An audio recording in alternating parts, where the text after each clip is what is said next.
इस कटान को जो है टहनियों से ही रोका जा सकता है। जी जी। लेकिन अब जहाँ तक सवाल है आपका बोल्डर इस समय जो है यहाँ आ नहीं सकता। जी जी। इसके लिए जो है परियोजना बनती है, तो वो परियोजनाएं अभी नहीं, बाढ़ के बाद बनेगी। जी। उच्च अधिकारी जैसा चाहेंगे वो बनाएंगे। जी। रोक अंबेडकर नगर माझा कमरिया में जो धरना चल रहा था, कांग्रेस के जिला अध्यक्ष आए थे, धरना दिए थे। उसके बाद नौजवान भारत सभा के मित्रसेन यादव थे, दोनों लोगों के द्वारा धरना दिया गया। सफल भी धरना रहा, जो इन लोगों की मंशा थी। और उसके बाद जो कटान को रोकने के लिए सरकार के द्वारा कदम उठाए गए, उस पर जो है पेड़ कट रहे हैं। इस समय पेड़ की टहनियाँ कट रही हैं, जो कटान को रोकने के लिए। उसी पर हम यहाँ पर आ गए हैं, बंधे के किनारे, जो उसकी पेड़ की टहनियाँ कट करके वो बाढ़ का जो कटान लगा हुआ है वहाँ पर इसको जो है कि उसकी कटान को रोका जाएगा। लेकिन देखें तो हैदराबाद में पूरा जंगल का जंगल साफ कर दिया गया। उसके बाद जो जीव जंतु थे वह जो है प्रभावित हुए इससे। उसके बाद जो कटान को रोकने के लिए गांव 250 का घर बताया जा रहा था माझा कमरिया में, उसको जो है रोकने के लिए, गांव को बचाने के लिए, और यहाँ पर जो पेड़ लगाए गए हैं बंधे के किनारे, उसकी टहनियाँ काट करके बताया जा रहा है सरयू नदी में जस्ट जो है उसको रोका जाएगा। और देख रहे हैं टाली पर लद करके जा रहा है।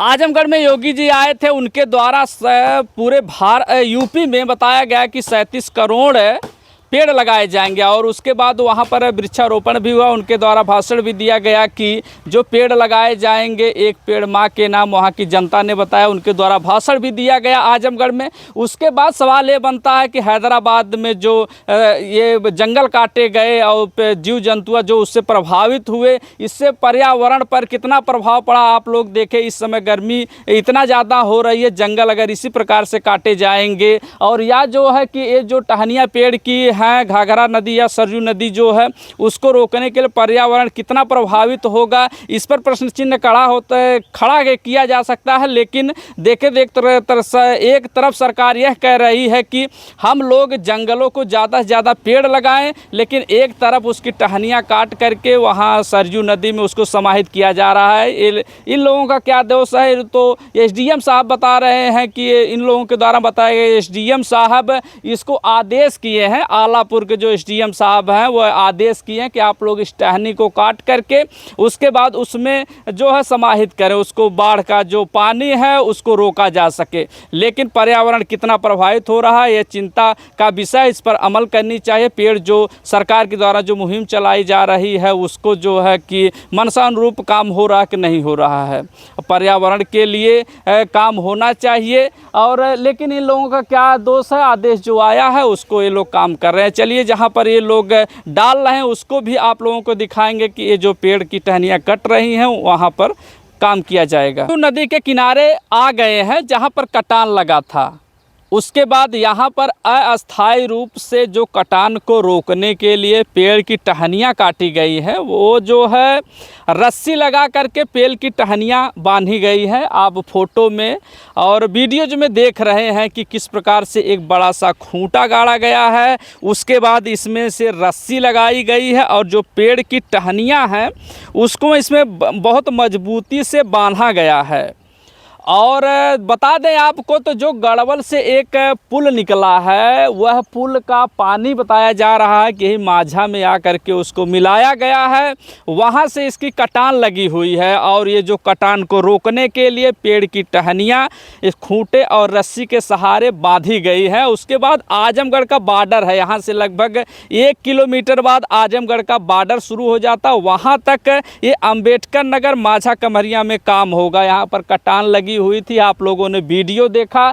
जो यहाँ पर गन्ने का खेत है वहाँ तक कटान लगी हुई है। उसके बाद जो पानी की टंकी है, सरकार की जो योजना थी जल की घर घर पहुँचाने की बात की गई थी, उसके बाद वह पानी की टंकी बनाई गई। उसके जस्ट बगल एक छोटा सा सामुदायिक स्वास्थ्य केंद्र है और एक विद्यालय भी है।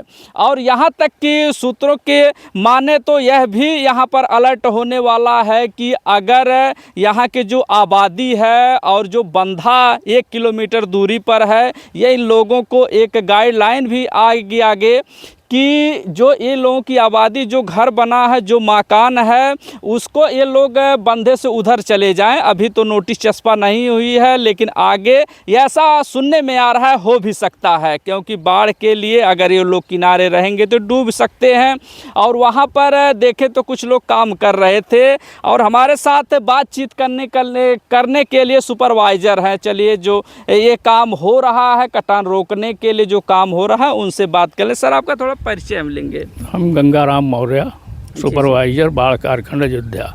जी, आप सुपरवाइज़र हैं। जो ये काम हो रहा है सर, देखें तो जो बाढ़ का पानी रोकने के लिए, जो कटान लगी है उसको रोकने के लिए, ये जो पेड़ की टहनियाँ काटी जा रही हैं, कहीं ना कहीं देखें तो पर्यावरण को प्रभावित कर रही हैं। और कुछ इसमें जैसे मान लीजिए पत्थर अगर डाल दिया जाता तो अस्थायी रूप से हो जाता, लेकिन ये जो है कि अगर बाढ़ का पानी चला जाएगा तो ये जो टहनियाँ सर पानी में एकदम सड़ जाएंगी, जो पत्तियाँ वो भी सड़ जाएंगी। कहीं न कहीं देखें तो जो सरकारी पैसा है उसको जो है दुरुपयोग किया जा रहा है, कि आप कैसे देखते हैं सर इसको? देखिए, सरकारी पैसा दुरुपयोग नहीं हो रहा है जी। इसमें ऐसा है सर कि इसका प्राथमिक उपचार यही है थाम के लिए, लेकिन अभी तो यही जो है ये ट्री स्पर इसको कहते हैं, इसी से काम जो है कटान को रोका। देखिए, कंट्रोल हो गया है जी। आज 4-5 दिन से ये कंट्रोल है, उससे आगे बढ़ा नहीं। अच्छा अच्छा। तो यही चीज़ है सर कि पहले इसको रोका जाए। ये जो हवा चलता है पानी में लड़के कटता है, बड़ा बड़ा करार गिरता है, इसको इन टहनियों से रोका जा रहा है। तो लेकिन आगे फिर जो है पैसा लगाना पड़ेगा, फिर जो है कि इस कटान को रोकने के लिए। तो अब इसके अलावा और कोई विकल्प अभी नहीं है। इसके लिए बम्बू क्रेट भी लगेगा उधर बीच बीच में, जैसा उच्च अधिकारी चाहेंगे वो भाई सोच समझ के इस समस्या के समाधान के लिए वो सोचेंगे समझेंगे तो फिर वो कार्य कराएंगे। ये जो खेत हैं जो इसमें समाहित हो गए हैं, और जो ये घर है लोगों का, ये भी कुछ लोगों का मानना है कि अब जो है बंधा हुआ पार इन लोगों को शिफ्ट होना चाहिए। नहीं चाहिए तो यही कि जो है बंधे के उस पार सुरक्षित रहेंगे। ये तो असुरक्षित है ना, फ्लड प्लेन जोन है ये। जी। नदी इसमें आएगी जाएगी, कोई अस्थाई निर्माण करेंगे तो वो दिक्कत होगी। जी जी। चलिए, सुपरवाइजर थे, लेकिन आपको बता दें कि कुछ पैसे के लिए एसडीएम और डीएम जो है बिक जाते हैं। जो बालू का खनन होता है, बालू का खनन पे रोक लगना चाहिए। अंबेडकर नगर में जगह जगह बालू का खनन बहुत बड़े स्तर पर होता है, उस पर जो है रोक लगना चाहिए। अगर इस पर रोक लग जाएगी, जो ये कटान जो झेलनी पड़ रही है यहाँ की जनता को, वह जो है उससे निजात लोगों को मिल सकता है। आपको दिखाएंगे अब पूरा जो है कि 1 किलोमीटर तक ये जो पेड़ की टहनियों से पूरा इसको रोका जाएगा अस्थायी रूप से। लेकिन ये जो है अस्थायी नहीं है। आगे सुपरवाइजर का कहना है सरकार परियोजना बनाएगी, परियोजना बनाने के बाद इसको और अच्छे ढंग से इसको क्रियान्वित किया जाएगा। अब जो भी अपडेट मिलेगी आप तक पहुंचाएंगे। आप बने रहें जनता न्यूज़ लाइव पर।